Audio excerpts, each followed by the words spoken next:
about your dad?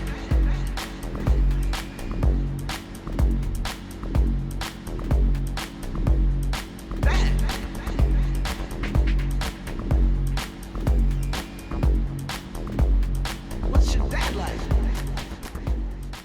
Hey there, welcome to That Dang Dad. My name is Phil, and tonight we're getting a little personal. I want to talk about my dad, that dang Pep. Specifically, I want to talk about some attitudes and assumptions that I detect in him as he navigates having a filthy, commie pinko son. Now, I just want to be clear up front. The video title is a bit of lighthearted clickbait. My dad is not a QAnon chud, he's just a regular old white guy who's been a cop, a small business owner, or an executive for most of my life. He's always been kind to me, he's a wonderful grandparent to my daughter. He's generous, and he even participates in community outreach activities like job training for people being released from prison. But he is, as I see it, a right-of-center boomer who is firmly in the professional managerial class. And as such, when we discuss politics, there are certain assumptions he brings to the table. My intent is to talk about those assumptions, not any bad character from my actual dad. Also, Dad, if you found my channel, yeah, I'm bi, it's not a big deal, we don't have to talk about it. Secondly, in this video, I'm trying to frame what I think you believe in a charitable light. But if I've misunderstood you, I apologize in advance, and that we can discuss. Anyway, let's get into it. What's your dad like? In conversations with my dad, one of the ideas that he seems to value a lot is hard work. For him, the world is designed to reward people for making good choices, doing what needs to be done even if it sucks, and playing by the rules. Obviously, these rewards can vary greatly, and some people still get a raw deal, but I think he would tell you that by and large, hard work and clean living put you in the best possible position to lead a rewarding life. And there's a reason he would think that. It literally happened to him. He was one of 4 kids in a poor blue-collar family. He had to work thankless jobs to pay the bills. After I was born, he was facing down the cost of a child and mounting credit card debt. He went to college, he learned computers, he worked hard as a programmer, he saved his money, he never drank or did drugs. He worked his way up the ladder, and now he's got a big, beautiful family and a big, beautiful house, 3 grandkids, a solid career, money saved up for retirement, the American dream, done and dusted, baby. And along the way, my dad and guys of his generation saw other men in their life take shortcuts, chase after worldly pleasures, and try to take it easy rather than buckle down and do the right things or the hard things. And they saw those guys struggle and fall behind, and perhaps most importantly, they heard those guys make lots of excuses for why they were broke, why they were struggling, why it wasn't fair that they were having a tough time. So I think one of the areas that's difficult for my dad to fully get on board with is the idea that there are systems at work that legitimately do fuck over people who didn't deserve it, and even worse, were designed to work that way. Like, my blue-collar grandpa was able to save his pennies, buy property, pass it on to his kids, and build some semblance of generational wealth, and that's how it's supposed to work, right? But thanks to redlining policies in the 50s and 60s and beyond, many black grandpas were not able to get home loans, were not able to pass them on to their kids, and were not able to create black intergenerational wealth in the same way. And it's really hard to fully grasp what could have been without racist housing policies and white suburban flight. It's hard to imagine what accessible birth control and the right to have a bank account would have meant for women who instead got trapped in crappy marriages to abusive jerks for generations. Think of how many gay men vanished in the 80s and 90s thanks to intentional neglect during the AIDS crisis, and how many survivors were traumatized watching that happen. If this country had been kinder to black children, indigenous elders, Japanese families, queer or disabled people even just 80 years ago, how different would millions of lives look today? So for many people, it's just easier to see these things as accidents of history that may be unfortunate, but aren't really relevant to what needs to get done today, and shouldn't be used as excuses for why you're not pulling your own weight. You can't change history, right? You can only control yourself, and we all have the same 24 hours in the day to make the most of it, don't we? What's your dad like? Closely tied to my dad's ideas about hard work are his ideas about ownership, and I think they might actually be one of the most load-bearing aspects of his worldview. See, for guys like my dad, one of the rewards you get for hard work is ownership over your little piece of the world. You get to own things that bring you pleasure. You get to own a house that's yours to decorate and manage as you see fit. And maybe you even get to own a business and make decisions about what to sell and how to sell it. For guys like my dad, ownership represents the universe making good on its promise to reward hard work. To own something big and important makes the risks and sacrifices and years of study and thankless labor worth it. And this isn't even necessarily a consumerist attitude, although it often is. It's more like owning something is how you know you're doing the right thing, making the right choices. Your expensive espresso machine or your McMansion or your car dealership is like a signifier that you can look at and be proud of. And in a kind of just world hypothesis, if you're somebody who made all the right choices and got rewarded with ownership over something, it stands to reason that you've demonstrated the character and the wisdom necessary to make decisions about that thing. If you scrimped and saved and were able to buy a house, it's your right to decide what color to paint it and who gets to live there and so on. If you risked your financial stability to take out a business loan and then you grew an idea into a viable business over years of long days and late nights, it's your right to decide who to hire, who to fire, and how to run that business. Your previous decisions were an investment that yields new decision-making power. If I had to boil it down to a succinct ideology, it's that ownership is the power and the moral right to make decisions, and that this power is allocated on the basis of hard work, sacrifice, and following the rules. So for guys like my dad, anything that threatens or erodes a man's ownership of the things he's acquired through hard work, ingenuity, and good behavior, anything that strips a man's ability to make decisions for the life he's built for himself are fundamentally disrespectful, unjust, and frankly horrifying. Imagine if you bought a house and then some government agent came in and said that you had to paint the bathroom teal and that you had to put the couch here instead of there. Imagine if you started a business, got it off the ground after putting in years of 80-hour weeks, and suddenly some other guy walks in, changes the name of the company, and says you have to sell fidget spinners now. You'd be pissed. And part of what I think this is that for a certain kind of mindset, it is scary and maybe even a little shameful to be under someone else's control. Like, children have no power in society, so being told what to do by someone in power over you can make you feel like a child. A society built around rewarding hard work and obedience with ownership is a society that tries to ameliorate that discomfort within a hierarchy by creating spaces where a man can feel like a big grown man. Or to put it differently, it promises a man a higher spot on the ladder for protecting that ladder. One of the big points of disagreement between me and my dad is that while he thinks some people have cheated to get their spot on the ladder, he never seems to worry about the legitimacy of the ladder itself. The ladder just exists. It's always existed, and it's our job to climb it, not question it. What's your dad like? So, if we're all powerless before the uncaring wheel of history, if we're all simply inheritors of the world before, charged with doing our best with the lot we've received, which we had no control over, and if the system as it has been handed down to us is inevitable and unquestionable, then you can see a certain logic in a kind of let's move on and get to work mentality among white boomers.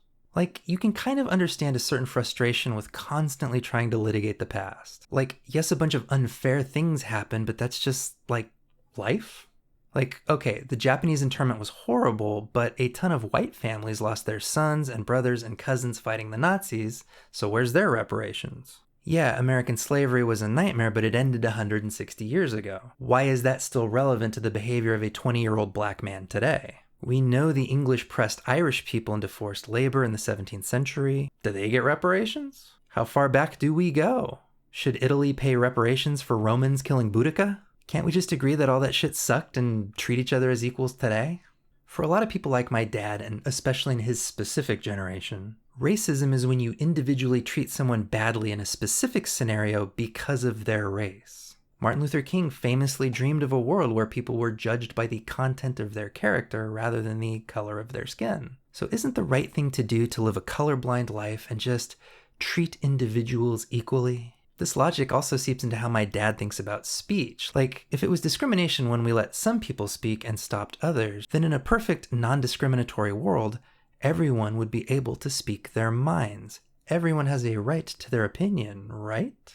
When I'm feeling my most charitable, I think that people like my dad truly do believe that all human beings, regardless of race, gender, sexuality, or disability, should have a fair shot at a good life. That everyone truly does deserve to be treated equally and given equal opportunities to thrive. But this in turn means that just because somebody is a Nazi or in the Klan or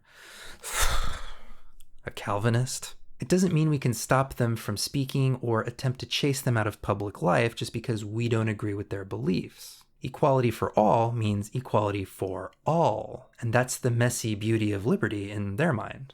And again, there's a certain logic to this because one of the big lessons you learn from history is that a king or an army will swoop in and decide that they know best for everyone, they'll impose their beliefs on the people will revolt, they'll install a new leader who will impose their beliefs on the public, causing another revolt, lather, rinse, repeat. Every oppressor in history thought that they were right and that their political enemies did not deserve equal treatment, so it's better to just err on the side of freedom, right? In this view, no one person, no one ideology is capable of perfectly and flawlessly deciding who is right and wrong in society. No one group can claim perfect wisdom and decide who can speak and who can't. So the best we can hope for is a system that enforces equal treatment of individuals by individuals. Anything else would just be your tyranny versus my tyranny. Anyway, I hope I have fairly and charitably described the beliefs, or at least the assumptions of the average white PMC boomer dad out there. And while we've covered a lot of ground, it's time to bring it home with the final disagreement. And this time, Daddy's got something to say. This daddy, I mean, me. I will have something to say. What's your dad like? As I was writing the script, initially I wanted to break our disagreements down into like 4 pillars with clean chapter breaks and a kind of he says this, but I say unto you type of format. But as I started to really tease out my thoughts, I realized that our disagreements all kind of roll up to a single crossroads where he went right and I went left. Zing.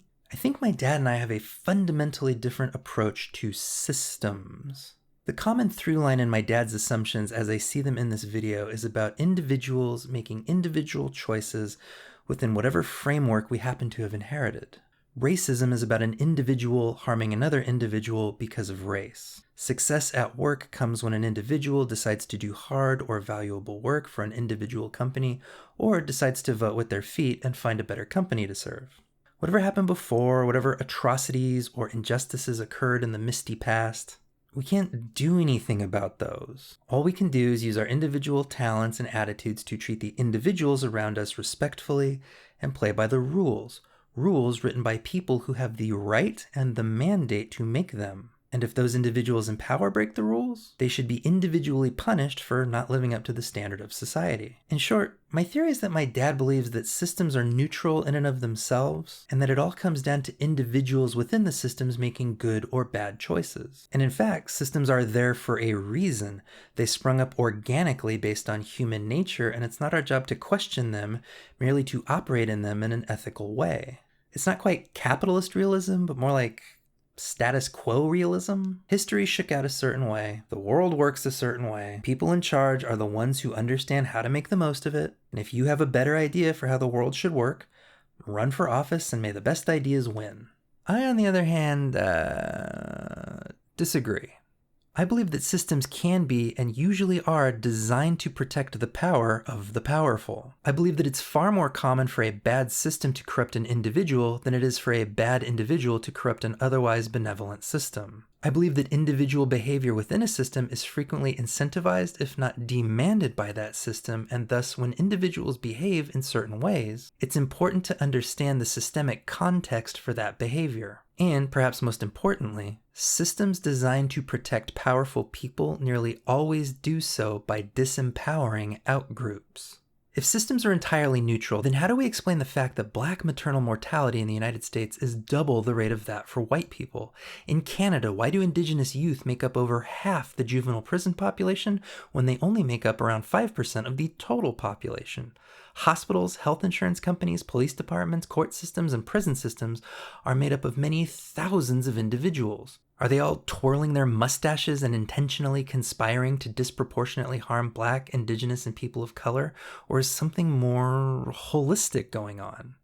Apart from charts and stats that unfortunately abstract a lot of this stuff away, I recently had an argument with my dad that perfectly encapsulates our different ways of thinking about systems. I am proud to tell you that my parents have left their conservative church to attend a queer-affirming church this year. So they're being exposed to lots of ideas and conversations that they've never heard before. And they're being really good sports about it, really seeking to listen and understand. But one Sunday, we were discussing an incident where trans traitor Caitlyn Jenner was using anti-trans rhetoric in the media like a good little Republican lapdog, and she was roundly criticized and essentially rejected by the queer community, as you might expect.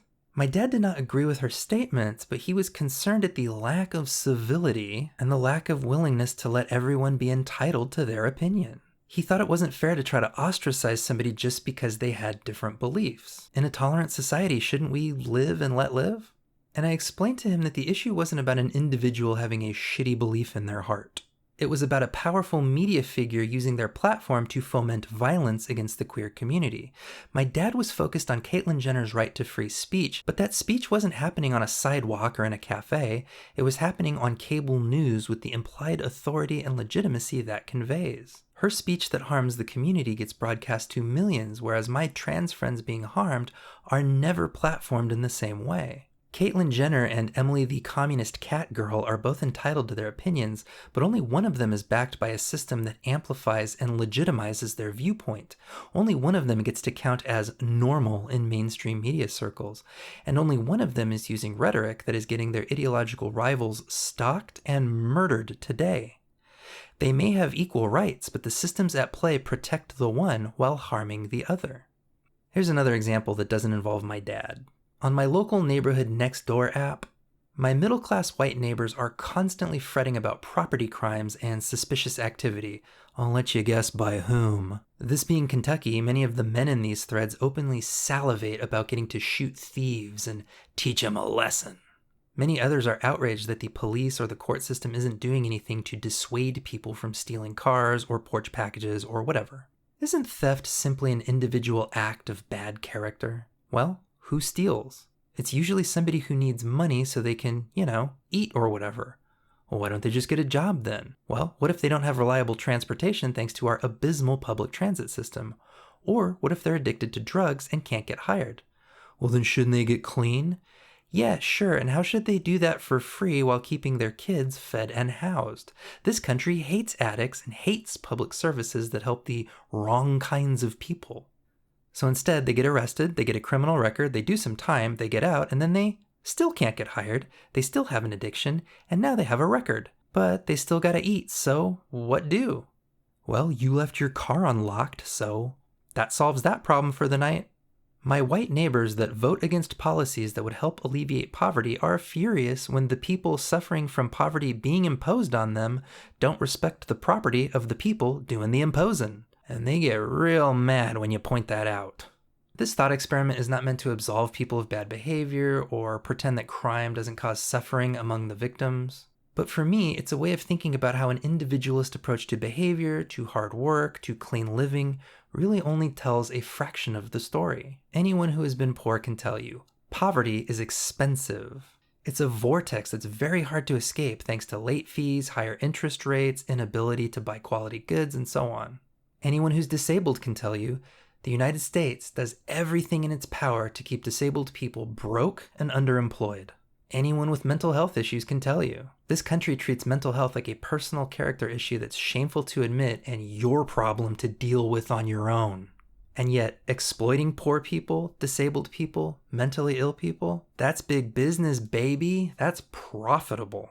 Every which way you turn, you can see the boundaries of a system designed to ease the path of some by making everything harder for others. And this system wasn't always here. This system does not stem from the natural world like gravity or the tides. This system was a human invention and a relatively recent human invention. And to quote the late great David Graeber, the ultimate hidden truth of the world is that it is something that we make and could just as easily make differently.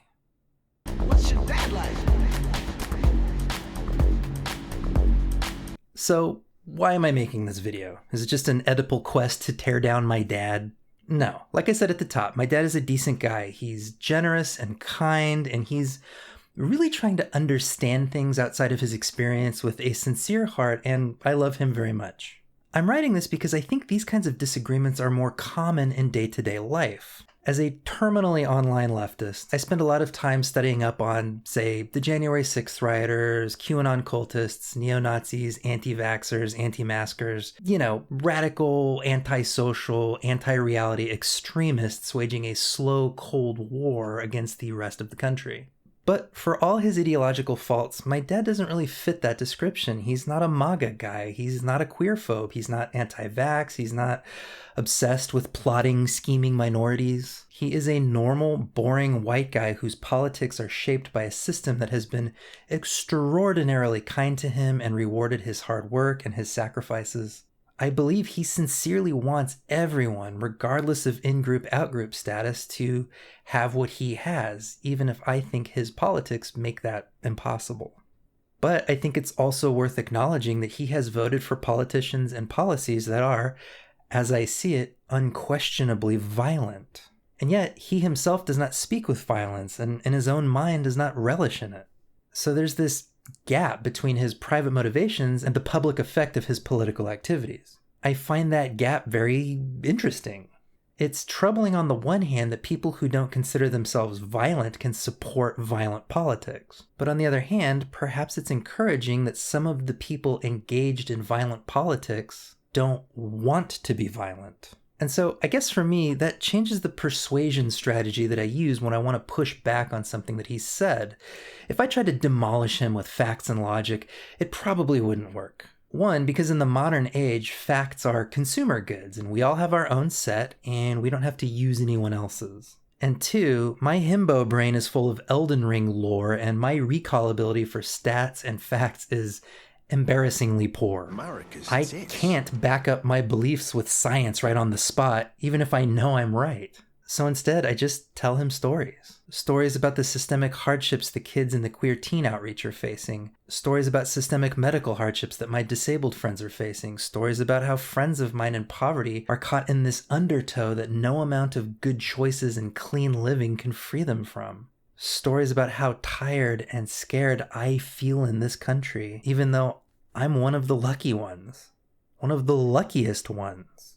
Ironically, it's stories about individuals being fucked by systemic forces. Is that the right strategy? I don't know. Like I said, he and my mom joined a queer-affirming church this year. My mom asks me about transgender lingo all the time so that she can be respectful. I would have never seen that coming even 5 years ago. And it's not even some long-term plan I had to pull them leftward. I actually wasn't trying to change their minds on anything. So who knows how it really happened. I don't know if I have a big punchline or a stirring call to action for this one. I guess if it's anything, it's that maybe there's people in your life who you disagree with politically, and maybe you're frustrated because it seems like they just can't see things from your perspective. It could come down to the fact that you're seeing systems where they only see individuals. And that could be an interesting thread to pull on. Anyway, what do you think about all this? Have you had a similar individual versus system debate with people in your life? Have you been successful in helping people see systemic forces? Let us know down in the comments. As always, please like and subscribe. Also, the new YouTuber superstition for how to appease Lord Algorithm appears to be that it helps if you watch another one of my videos back to back with this one. So if you're so inclined, click on one of the end cards. Or don't, it's whatever, nobody knows how this shit works. Anyway, thank you so much for joining me tonight. I really appreciate your time, and I hope to see you again on the next one. Have a good night.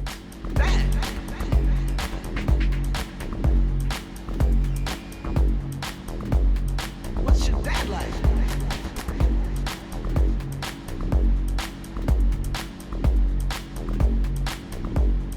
Dad.